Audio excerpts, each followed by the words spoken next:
Big fight ವಿಶೇಷನ ಮತ್ತೆ ಮುಂದುವರಿಸ್ತಾ ಇದ್ದೀನಿ. ಪಣೀಂದ್ರ ಅವರೇ, ಇಂಥ ಕೇಸ್ಗಳಿಗೆ ಸಂಬಂಧಪಟ್ಟಂತೆ ಒಂದು ಫೈರ್ ಆಯಿತು, ಒಂದು ಗುಂಪಲ್ಲೆಲ್ಲೋ ಒಂದು ಫೈರ್ ನಡೆದು ಹೋಗ್ಬಿಟ್ಟಿದೆ, ಎಷ್ಟೊಂದು ಜನರ ಬಳಿಯಲ್ಲಿ ಗನ್ ಇತ್ತು, ಯಾರ್ದೋ ಪಿಸ್ತೂಲ್ ಅಂತಾರೆ, ರಿವಾಲ್ವರ್ ಅಂತಾರೆ, ಶಾರ್ಟ್ ಗನ್ ಅಂತಾರೆ, ಇನ್ಯಾವುದೋ ಡಬಲ್ ಬ್ಯಾರಲ್, ಈ ಥರದ್ದೆಲ್ಲ ಒಂದು ಕನ್ಫ್ಯೂಷನ್ಸ್ ಇದ್ದಾಗ ಕೇಸ್ ಟ್ರೇಸ್ ಆಗುವ ಸಾಧ್ಯತೆ, ಅದರ ಪರ್ಸೆಂಟೇಜ್ ಮತ್ತು ಅದರ ಖಚಿತತೆ, ಇದನ್ನು ಹೇಗೆ ನಾವು ಗುಂಪಲ್ ಗೋವಿಂದ ಅಂತಾರೆ ಕೆಲವರು.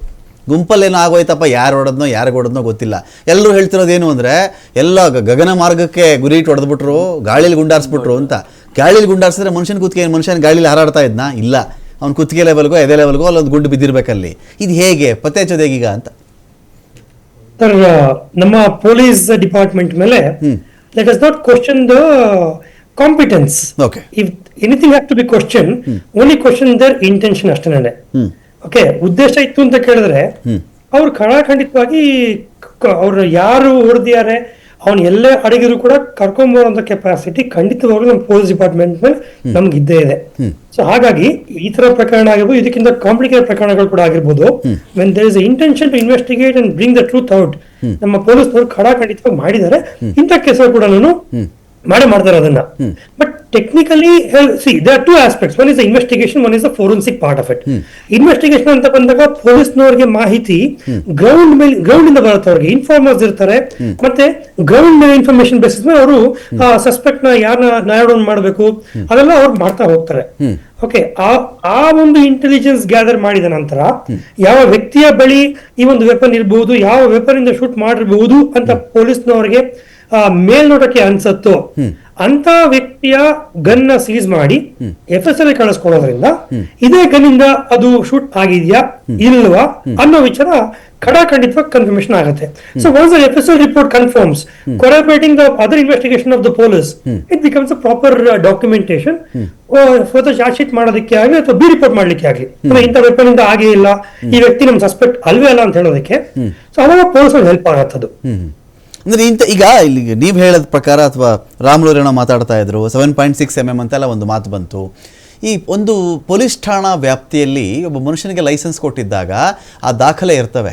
ಇವನು ಎಲ್ಲಿಂದ ಗನ್ ಪರ್ಚೇಸ್ ಮಾಡಿದ್ದಾನೆ, ಆ ಗನ್ ಎಲ್ಲಿಂದ ತಯಾರಾಗಿರೋದು, ಮತ್ತು ಈತನಿಗೆ 1 ವರ್ಷಕ್ಕೆ ಎಷ್ಟು ಗುಂಡುಗಳು ತೆಗೆದುಕೊಳ್ಳಲಿಕ್ಕೆ ಸರ್ಕಾರ ಅನುಮತಿ ಕೊಟ್ಟಿದೆ, ಆ ಗನ್ ಲೈಸೆನ್ಸ್ ರಿನ್ಯೂವಲ್ ಆಗಿದೆಯಾ ಇಲ್ವಾ, ಅದ್ರ ಸಂಬಂಧ. ಈಗ ಅಲ್ಲಿ ಆ ಭಾಗದಲ್ಲಿ SP, ಈ ಬೆಂಗಳೂರು ಭಾಗದಾದ್ರೆ ಕಮಿಷನರ್ ಎಲ್ಲ ಪರ್ಮಿಷನ್ ಕೊಡಬೇಕಾಗತ್ತಲ್ಲ.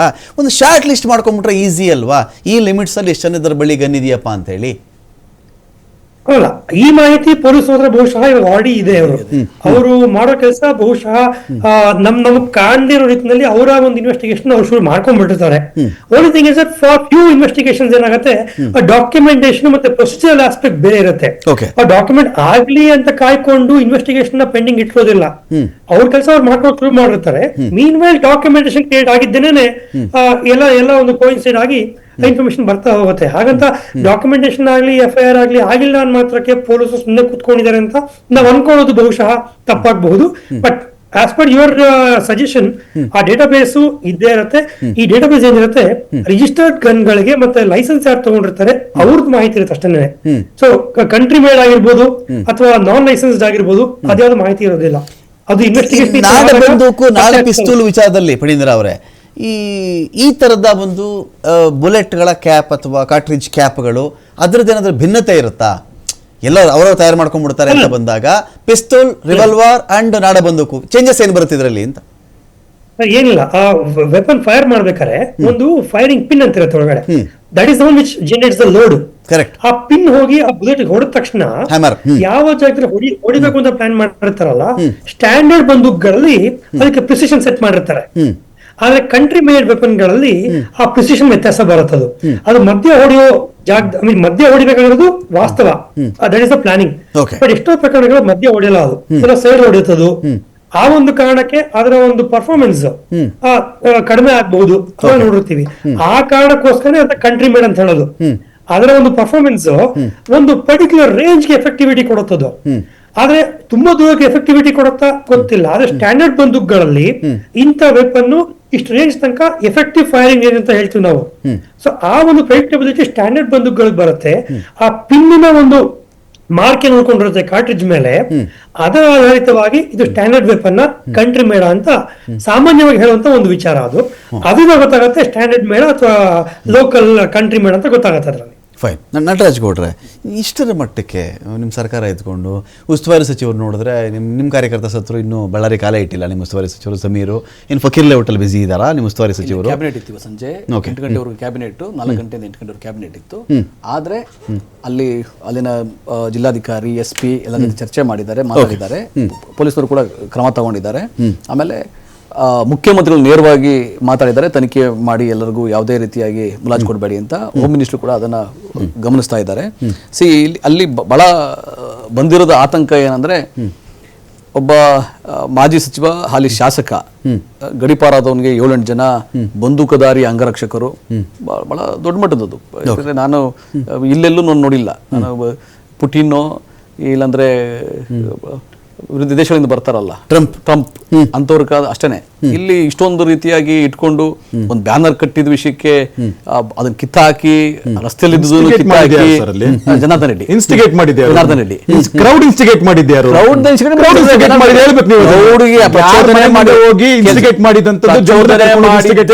ಜನಾರ್ದನ್ ರೆಡ್ಡಿ ಪ್ರಚೋದನೆ ಮಾಡಿದ್ಯಾರು? ಪ್ರಚೋದನೆ ಮಾಡಿ ಜನಾರ್ದನ್ ರೆಡ್ಡಿ ಮತ್ತೆ ಅವರ ಬೆಂಬಲಿಗರು. ಅದೇ ಹೇಳ್ಬೇಕು ನೀವು. ಆಮೇಲೆ ಈ ರೀತಿ ಮಾಡೋ ಅಗತ್ಯ ಇರ್ಲಿಲ್ಲ.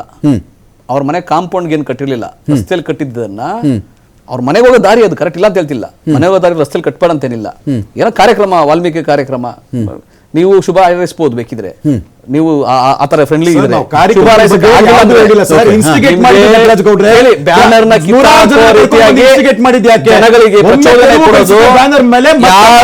ವಾಲ್ಮೀಕಿಯ ಆರಾಧಕರಿದ್ದಾರೆ, ವಾಲ್ಮೀಕಿಯ ಬೆಂಬಲಿಗರಿದ್ದಾರೆ, ಅವರಿಗೆ ನೋವು ಮಾಡೋ ರೀತಿಯಲ್ಲಿ ಕಿತ್ತಾಕಿದ್ದೆ ಅಲ್ಲಿ ಈಗ ಇಲ್ಲಿ ಜನಾರ್ದನ್ ರೆಡ್ಡಿ ಅವರಿಗೆ ರಾಮುಲು ಖಾಸ ಎಳಸ್ತೆ ಕಂಠಸ್ಥೆ ಕೂಡ ವಾಲ್ಮೀಕಿ ಸಮುದಾಯದಲ್ಲಿ ದೊಡ್ಡ ಲೀಡರ್, ಬಿಜೆಪಿ ಯಾರು ಒಪ್ಲಿ ಬಿಟ್ಲಿ ದೊಡ್ಡ ಲೀಡರ್ ಇದ್ದಾರೆ ಅವರು. ಸೊ ಅಂತ ಲೀಡರು ಆರಾಧಿಸುವಂತ ವಾಲ್ಮೀಕಿಯನ್ನ ರೆಡ್ಡಿ ಅವರು ಹೋಗಿ ಈ ತರ ಮಾಡ್ಬಿಡ್ತಾರಾ? ನಿಮ್ಗೆ ಅನ್ಸುತ್ತಾ ಹಾಗೆ ಅವ್ರು ಮಾಡಿದಾರಲ್ಲ? ನಮ್ಗೆ ರೆಡ್ಡಿ ಅವ್ರಿಗೂ ವಾಲ್ಮೀಕಿಗೂ ಆಗಲ್ಲ ಅಂತಾನ, ರಾಮುಲು ಅವ್ರಿಗೂ ಆಗಲ್ಲ ಅಂತಾನ? ನೋಡಿ, ರೆಡ್ಡಿಯವರು, ಜನಾರ್ದನ್ ರೆಡ್ಡಿ ಅವರು ಅದು ವಾಲ್ಮೀಕಿಗೆ ಅಗೌರವ ತೋರ್ತಾರೆ ಅಂತ ನಾನು ಹೇಳ್ತಾ ಇಲ್ಲ. ಓಕೆ, ಖಂಡಿತ ಈ ಕಾರ್ಯಕ್ರಮ ಅವ್ರಿಗೆ ಇಷ್ಟ ಇಲ್ಲ. ಈ ವಾಲ್ಮೀಕಿ ಪತ್ತಳಿ ಇಷ್ಟ ಇಲ್ಲ. ಹೌದು, ಶಾಸಕರಿಂದ ಆಗ್ತಾರ ಕಾರ್ಯಕ್ರಮ ಅವ್ರಿಗೆ ಇಷ್ಟ ಇಲ್ಲ. ಯಾಕಂದ್ರೆ ಜನ ಬೆಂಬಲ ಸಂಪೂರ್ಣ ಅವ್ರ ಹತ್ರ ಇದೆ, ಅವ್ರ ಹಿಂದೆ ಇದೆ. ಸೊ ಅದಕ್ಕೆ ಅವ್ರಿಗೆ ಇಷ್ಟ ಇಲ್ಲ. ಬ್ಯಾನರ್ ಕೀಳ್ಸೋ ಅಗತ್ಯ ಇರಲಿಲ್ಲ. ಆಯ್ತು, ಮತ್ತೆ ಹಾಕಿದರೆ ಕಾರ್ಯಕರ್ತರು ಬಂದ್ರೆ ಅಂತ ಅಂದಾಗ ಅದಕ್ಕೆ ನೀವು ಪ್ರವೋಕ್ ಆಗಿ ಅವ್ರಿಗೆ ಹೊಡೆಯುವಂಥದ್ದು, ಕೈ ಮಾಡುವಂತ ಅಗತ್ಯ ಇರಲಿಲ್ಲ. ಫಸ್ಟ್ ಕೈ ಮಾಡಿರೋದೇ ಜನಾರ್ದನ್ ರೆಡ್ಡಿಯ ಬೆಂಬಲಿಗರು, ಜನಾರ್ದನ್ ರೆಡ್ಡಿಯ ಅಂಗರಕ್ಷಕರು. ನಟರಾಜ್ ಗೌಡ್ರು ಐ ವಿಟ್ನೆಸ್ ಇದಕ್ಕೆ ನನಗೆ ಅಲ್ಲಿ ಹೇಳಿದ್ರಲ್ಲ, ಅಲ್ಲಿ ಒಳತಿಂದವ್ರು ಹೇಳಿದ್ರಲ್ಲ, ಶಾಸಕರು ಹೇಳಿದ್ರಲ್ಲ, ಶಾಸಕರು ಹೇಳಿದ್ರು, ಅವ್ರ ಬೆಂಬಲಿಗರು ಹೇಳಿದ್ರು, ಮತ್ತೆ ಬಂದು ಬ್ಯಾನರ್ ಕಟ್ಟಿದೀರಾ ಅಂತ ಹೇಳಿ ಫಸ್ಟ್ ಕೈ ಮಾಡಿದ್ದೆ. ಕಟ್ಟಿದ್ದಾರೆ ಇಲ್ಲ ಅಂತ ಹೇಳ್ತಿಲ್ಲ,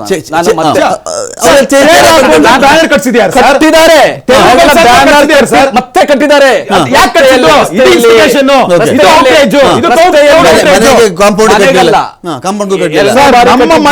ಕಟ್ಬೇಡಿ ಅಂತ ಹೇಳಿದಂತದ್ದು ನೋಡಿ. ಬ್ಯಾನರ್ ಕಟ್ಟಕ್ಕೆ ಪರ್ಮಿಷನ್ ತೊಗೊಂಡಿದ್ರೋ ಬಿಟ್ಟಿದ್ರೋ ಗೊತ್ತಿಲ್ಲ. ಆದ್ರೆ ಬ್ಯಾನರ್ ಕಾರ್ಯಕ್ರಮ, ವಾಲ್ಮೀಕಿ ಪುತ್ಥಳಿಯ ಪ್ರತಿಷ್ಠಾಪನೆ ಕಾರ್ಯಕ್ರಮ, ಒಂದು ಸಾರ್ವಜನಿಕರ ಕಾರ್ಯಕ್ರಮ, ಸಾರ್ವಜನಿಕ ಸ್ಥಳದಲ್ಲಿ ಒಂದು ಬ್ಯಾನರ್ ಕಟ್ಟಿದ್ದಾರೆ. ನೀವು ಕಿತ್ತಾಕಿದ್ರು ಮತ್ತೊಂದ್ಸಲಿ ಬ್ಯಾನರ್ ಕಟ್ಟಿದ್ದಾರೆ, ಹಠ ಮಾಡಿ ಬ್ಯಾನರ್ ಕಟ್ಟಿದ್ದಾರೆ. ಹೊಡೆದು ಬಿಡ್ತೀರಾ ನೀವು? ಕೊಡ್ಬೇಕಾಗಿತ್ತು, ನೀವು ಹೇಳೋದು ದೂರ ಕೊಡ್ಬೇಕಾಗಿತ್ತು. ನಿಮಗೆ ಅಸಮಾಧಾನ ಇದ್ದಿದ್ರೆ, ಅಸಮಾಧಾನ ಇದ್ರೆ ದೂರ ಕೊಡ್ಬೋದು. ಅಲ್ಲ ರೀ, ಒಂದು ಕಾರ್ಯಕ್ರಮದ್ದು ಏನ್ 2 ದಿನ ಕಾರ್ಯಕ್ರಮ ಆದ್ಮೇಲೆ ಮುಗಿದೋಗ್ತಿತ್ತು. ಅಂದ್ರೆ ನಿಮ್ಗೆ ರಸ್ತೆಯಲ್ಲಿ ಕಿಲೋಮೀಟರ್ ಗಟ್ಟಲೆ ಬ್ಯಾನರ್ ಕಟ್ಟಿದ್ದಾರೆ. ಬೇಕು ಅಂತಾನೆ ಕಟ್ಟಿದ್ದ ನೀವು? ಕಿಲೋಮೀಟರ್ ಗಟ್ಟಲೆ ಬ್ಯಾನರ್ ರೆಡ್ಡಿ ಅವ್ರಿಗೆ ಹಾಕೊಂಡು ಕೂತ್ಕೊಂಡು ಕಟ್ಟರು. ಅದು ಯಾರು ಬರ್ತಾರೆ ಅಂತ ಒಂದು ಮಾತು. ಈಗ ವಾಲ್ಮೀಕಿಯ ಪುತ್ಥಳಿ ಅನಾವರಣ 3ನೇ ತಾರೀಕಿತ್ತು. ಓಕೆ, ಆಯ್ತಾ? 3ನೇ ತಾರೀಕು ಇರ್ಬೇಕಾದ್ರೆ ಅದಕ್ಕೆ ಸಂಬಂಧಪಟ್ಟಿದ್ದ ಬ್ಯಾನರ್ ಕಟ್ಟಿದಾರಾ? ಇಲ್ಲ ದಿನಾ ಬಂದು ಕಿಚಾಯಿಸಕ್ಕೆ ಅಂತ ಹೇಳಿ ಬೇರೆ ಕೆಲಸ ಇಲ್ವಾ? ಓಕೆ, ಭರತ್ ರೆಡ್ಡಿ ಅವ್ರಿಗೆ ಬೇರೆ, ಅವ್ರ ಬೆಂಬಲಿಗೆ ಬೇರೆ ಕೆಲಸ ಇಲ್ವಾ? ಜನಾರ್ದನ್ ರೆಡ್ಡಿ ಕಿಚಾಯಿಸೋ ಅಗತ್ಯ ಇಲ್ಲ.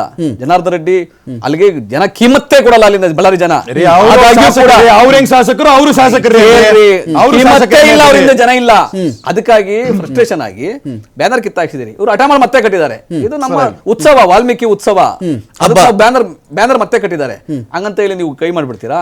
ಮಾಡಕ್ ಸಾಧ್ಯ? ಕಾರ್ಯಕ್ರಮದ ಶೀಲ್ಡ್ ತಗೋಬೇಡ. ಕಾರ್ಯಕ್ರಮದ್ದೇ ಅದೇ ಕಾರ್ಯಕ್ರಮದ್ದೇ ಜನಾರ್ದನ್ ರೆಡ್ಡಿ ಗೂಂಡಾ ರೀತಿ ಮತ್ತೆ ಬಳ್ಳಾರಿ ಭರತ್ ರೆಡ್ಡಿ ರಿಪಬ್ಲಿಕ್ ಗೂಂಡಾ ಮಾಡೋ ರೀತಿ ರೀತಿಯಲ್ಲಿ ಮಾಡಕ್ ಹೋದ್ರೆ ಜನ ಒಪ್ಪಲ್ಲ. ಏನಾಗುತ್ತೆ ಇದು